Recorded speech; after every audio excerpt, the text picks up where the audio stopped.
Bonjour à toutes et tous. 2025 marque le centenaire de la naissance du peintre suédois Bengt Lindström. Pour l'occasion, le comité Bengt Lindström vous invite à découvrir ou redécouvrir des tableaux présents dans des musées en France et en Suède.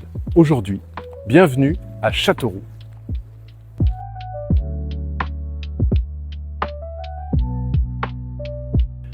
En 1995, Lindström et son ami, l'artiste belge Bram Bogaert, exposent tous les deux au couvent des Cordeliers, un ancien couvent franciscain du XIIIe siècle.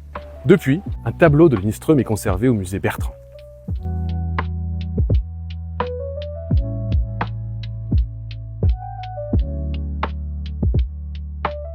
Je suis Claire Pierrot, responsable des publics et de la communication du musée Bertrand de Châteauroux. On se trouve ici devant une œuvre qui s'intitule « Hommage à un nomade » réalisée par Lindström en 1994 et qui a été exposée au couvent des Cordeliers de Châteauroux à l'occasion d'une grande exposition consacrée à l'artiste qui exposait à cette époque-là en duo avec Bogaert, ami depuis une quarantaine d'années. Cette œuvre a été achetée pour la somme de 30 000 francs à l'époque et entrée dans les collections d'art contemporain du musée de Châteauroux.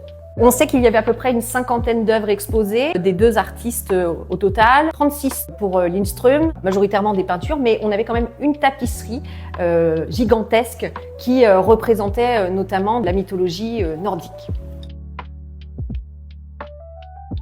On a la chance encore de côtoyer un de nos collègues qui a participé au montage de cette exposition et qui nous a évoqué ses souvenirs de montage. Il nous a dit finalement que c'était quelqu'un qui était plutôt discret, malgré une envergure qui était plutôt impressionnante, une carrure un peu de viking avec des grandes mains. C'est quelque chose qui l'a beaucoup marqué. Mais c'est quelqu'un de discret, plutôt effacé, mais qui était extrêmement sympathique.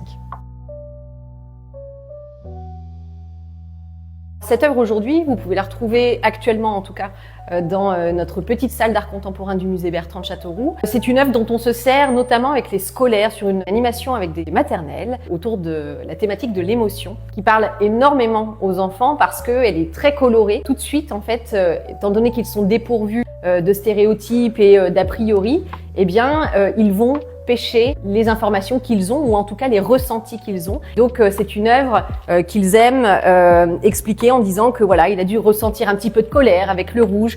Là, il était plutôt apaisé parce qu'il y a du bleu. C'est des petites choses qu'ils en tirent et c'est une œuvre qu'ils aiment beaucoup, qu'ils apprécient énormément.